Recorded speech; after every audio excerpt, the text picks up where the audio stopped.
नमस्कार मंडळी. तर ही बघू शकता ती आपण जी पॉपकॉर्नची मका बघितली होती ते पॉपकॉर्नची कणस जी वाळायला ठेवलेत. मी नव्हते, आत्यानं ताईनं हे काढून ठेवले. आता हे वाळायसाठीच ठेवलेत खाली.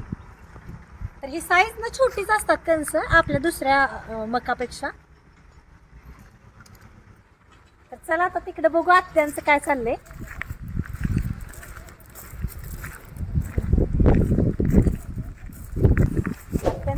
आत्यांचं जसं मी म्हटलेलं काम चालू असतं, लसूण द्यायचा, कढीपत्ता, कोथिंबीर आणायची. जशी घरातली छोटी छोटी कामं असतात तसं आत्याचं दिवसभर छोटी छोटी कामं करायची चालू. आता पण हे चालू आहे आत्यांचं, लसूण सोलतात आहे.